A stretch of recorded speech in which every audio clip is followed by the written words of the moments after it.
Thank you so much for joining me. This is Pirkei Avot. We are now, we have reached number 10 in our Pirkei Avot broadcasts. We're here on Zoom, we're going to be on SoundCloud, and we're going to be on YouTube. So we have 3 outlets for Pirkei Avot, and we're going to look at the next Mishnah in the first parak of Pirkei Avot, a fascinating Mishnah in which we're going to look at 2 extremely important members of the original rabbinic foundation of the Talmud, of the Mishnah, Simeon ben Shetach and Yeshua ben Tabai. So those 2 were the exceptional rabbis of their era. They were the pair, Yehuda ben Tabai and Simeon ben Shetach. I'm going to tell you a little bit about them. Before we begin the Mishnah, let me tell you about, we'll begin with Simeon ben Shetach. Simeon ben Shetach was one of the Perushim. What does it mean to be a Perushi? Does anyone know? It means you're a Pharisee. That's the English word. There were Sadducees and Pharisees. We've discussed them before. Sadducees were those who rejected the concept that there was an oral Torah. They said that the entire oral tradition had been invented. It was fake news. And they said that we're going to go back to the original text and we're going to only go by that original text of Tanakh. And the truth is, it was a fraudulent attempt to undermine the origins of Judaism and the origins of Jewish law. And the Perushim, they separated themselves from the Tzedukim. That's why they called Perushim. Perushim means to separate. They were Pharisees. And they were the underdogs for a certain amount of time during the Second Temple, the middle Second Temple period. After the advent of the Chashmonaim, after the story of Hanukkah, the Chashmonaim, who had been traditional Jews, sided with the Sadducees, and they took a stand against the Pharisees, and the Pharisees were very much on a back foot. Now, Simeon ben Shetach was a Pharisee scholar, and he was the president, he was the Lord Chief Justice of the Sanhedrin, which was the high court of the Jews in Jerusalem, during the reign of Alexander Yanai, who's known in the Talmud as Yanai HaMelech, and his wife, who's known in history as Salome Alexandra, and in Talmudic literature as Shlomtzion HaMalka. I'm very close here in Yerushalayim to Rehov Shlomtzion HaMalka, street which is named in her honor.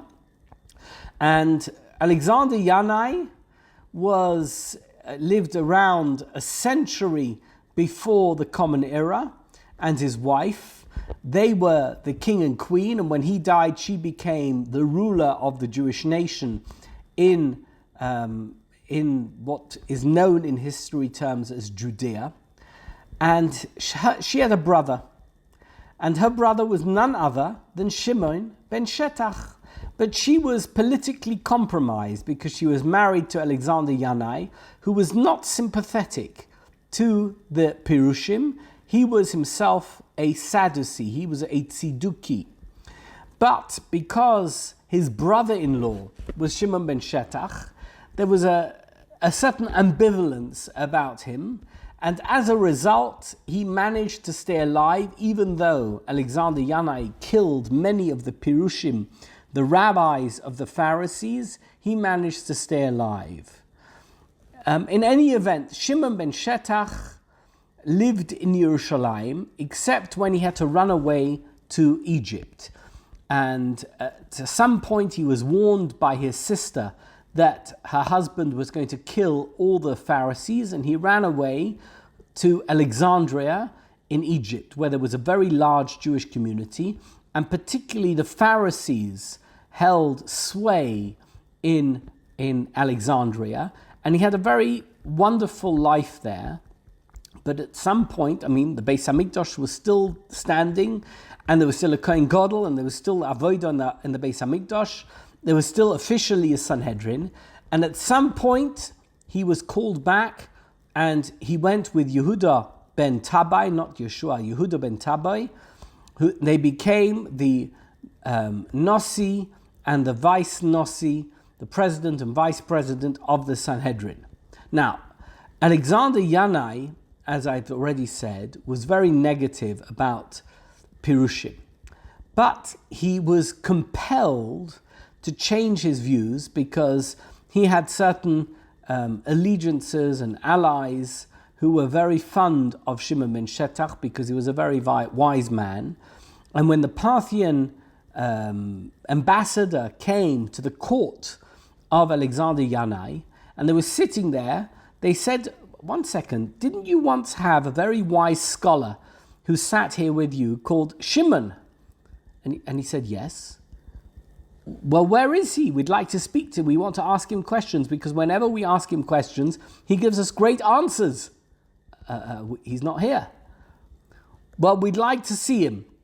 So Alexander Yanai was forced to recall Shimon ben Shetach from Alexandria, and he only came back with an assurance by Alexander Yanai, his brother-in-law, that he would not come to any harm under any circumstances. And when he came back to the court, he sat down in between his sister and his brother-in-law and made a point of doing so because he said, "That which I say, the wisdom which I impart is such that it grants me equal status with kings." You can see that. It's a Yerushalmi in Nazir, Daf Nun Dalad Amud Beis, and it's also in Brachos, Daf Mem Ches Amud Aleph. You can see this story about Shimon ben Shetach and his brother-in-law, Alexander Yanai, the Chashmonai king, who was a Tzidduki.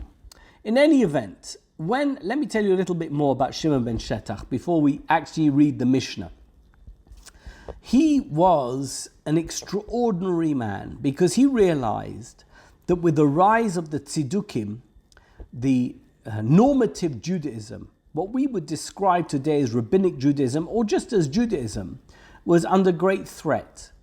And therefore, he began to issue, he was the first person really to produce what I would refer to as Talmudic material. That means laws which were known but which were purely oral, which he then codified in a legal fashion, and therefore he is known as the restorer of the law. And he was the person who gave back the crown of learning to its former brightness. He was a person who ensured that Judaism would survive the threat from the Tziddukim. And there were particular ideas that he pronounced, that he enacted, that were of great significance. One was that he said that he wanted to restrict the idea of divorces. In those days, and by the way, in the Muslim world, this still stands, a person could just get divorced and say, "I don't want to be married to somebody." And that's what happened. And he insisted that there has to be a proper get, and he created Hilchas Gittin. So we owe Shimon ben Shetach all the laws which protect wives from simply being discarded by husbands, and making sure that any husband who does get divorced will supply his ex-wife with what is owed to her as a result of the ksuba. So that was one thing that Shimon ben Shetach was very insistent about, and which he managed to establish as the normative law in Judaism. And the other thing that he did is he ensured that when it came to capital punishment, that once somebody has been sentenced to death, that verdict has to be carried out, but that it would be extremely difficult to sentence somebody to death if they have not been through a proper process of law, a proper court case, and he created a strong system of legal barriers to prevent people from simply being sentenced to death on a whim. But he suffered as a result because he had a son. And this is a story which can be found in a Gemara in Sanhedrin, in Yerushalmi, that at some stage, Simeon ben Shetach found in the city of Ashkelon 80 women who were practicing the dark arts of magic. They were witches, and they were charged with the prohibition of sorcery, which is a capital crime, and they were sentenced to death. And as a result, all of their relatives who were extremely upset, and they wanted to avenge their relatives' deaths, they brought a false witness against Simeon ben Shetach's son, and they said he had committed some type of capital crime, and he was sentenced to death, and he was on his way to execution. And while he was on his way to execution, the witnesses in the trial against him recanted, and they said that they had lied when they had given testimony. So as he's walking, if you can imagine, he's on his way to the gallows. Simeon ben Shetach tried to have the case reopened. And he went to his son and he said, I'm going to do everything I can to make sure you don't die. But his son said, don't do that. Because even if a witness later recants his testimony, if he is given testimony under oath, he must be believed, and he cannot later be believed if he changes his mind, because perhaps he's done so under duress. And he said to his father, it's a Gemara. You can just look this up in the Gemara. It's a crazy story. It's a Gemara in Yerushalmi in Sanhedrin. He says, if you seek to bring about salvation, then consider me as a threshold towards that goal. As a result of which his son was killed, was executed because of the death sentence against him, which was a vengeful act because of Simeon ben Shetach having executed 80 witches. And this event, this occurrence, this tragic, traumatic event in Simeon ben Shetach's life might have been the reason why Simeon ben Shetach gave a warning that witnesses must always be very, very carefully cross-examined. They must be, we're going to see, this is the Mishnah that we're going to be reading, must be very carefully cross-examined so that we can be sure that that which they say is true, because his own son was killed as a result of false witnesses. One last thing. Yehuda ben Tabai was his partner in the pair, as it were, the zug. This is the third zug of the Talmud. And Yehuda ben Tabai once, in a mistake, allowed somebody to be sentenced to death, and Simeon ben Shetach called him out for it, and Yehuda ben Tabai totally allowed himself to be overruled by anything Simeon ben Shetach said as a result of the mistake that he made, which meant that Simeon ben Shetach was ultimately the most powerful halachic authority at the time of, in the era in which he lived. He was an exceptional individual. He's one of the foundational figures of Judaism of the Talmudic period, and we're now going to see the Mishnah in the first Perek of Pirkei Avot. We're going to see what he has to say. The Mishnah says, Yehuda ben Tabai v'Shimon ben Shetach kiblu mehem. This is the third pair of the period of the Talmud in which we're discussing and which is being quoted here in the Pirkei Avot. So, says Shimon ben Shetach, Heve marbe lachkoir es ha'edim. Make sure that you're extremely careful when you cross-examine witnesses. Don't ever allow yourself to be bamboozled by something a witness says and that you will believe them. You must make sure to cross-examine them in the proper fashion so that anything that they say can absolutely be known to be the truth. Veheve zohir bidvarecha, says the Parish here, Hishtadel ledaktek heitev bediburcha. Make sure that anything that comes out of your mouth is 100% that it's not in any way going to be able to be undermined. You've been extremely careful that which comes out of your mouth is true. Shema mitoicham yilmedu l'shaker. Because you, as a person of great authority, if you are a person who has authority and you say something which isn't true or could somehow be misconstrued, you could be a person who could foster lies and untruth. You are a mentor. You are a guiding light. You are a person from whom others take an example. And if something you say could be construed as being not true, you will have enabled others to lie. Says Simeon ben Shetach, there's nothing more important. If you are a person in power and a person who people respect, than to make sure that everything that comes out of your mouth is 100% endorsable and true. Because if it isn't, then you will have enabled others to have lied in anything that they do. That's what Simeon ben Shetach says. Let's look at what Yehuda ben Tabai said. Yehuda ben Tabai omer, al tas atzmecha ka'ercha hadayonin. And this very much follows the same line.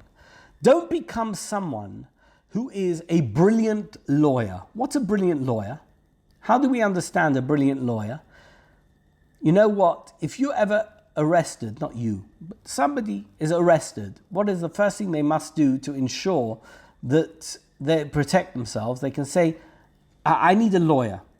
Why would they ask for a lawyer? Because they know that if they say the truth, they know that that's going to unfortunately cause them great harm, because the truth will damage them. A lawyer will enable them to say, let's call it a version of the truth, which won't do them any harm. Says Yehuda ben Tabai, don't be ka'orchei hadayonin. Don't be like one of those who tries to direct the judge to believe a truth that really isn't true. It's a version of the truth. It's some type of public relations exercise. It is not the truth. It is a version of the truth that will enable those who are guilty to be found innocent and those who have committed a crime to escape any kind of proper justice. Says Yehuda ben Tabai, never ever be such a person, because if you are such a person, you are not ethical and you are not actually a person of faith. Only truth. There's no such thing as sheker. There's only emes. You must be somebody who is emes, not sheker. That's the first thing he says. And this goes against everything that we know from Western culture. When two litigants are in front of you, two people who are against each other and they've presented their points of view, don't imagine that they are both innocent. You beinecha kirshoim. In terms of your treatment of them, you must treat them as if they are both liars. Don't think, I know this guy. He's an honest guy. He would never lie to me. The other guy I don't know so well. Maybe he's dishonest. No. Even the honest guy, even the guy that you imagine to be a fine, upstanding individual, that guy could be a gunnoff as well. You don't know. How do you know how a person will behave or what they will say in order that they can serve their own advantage, right? We know that people don't always tell the truth. We know that people don't always act in the finest possible way. Says Yehuda ben Tabai,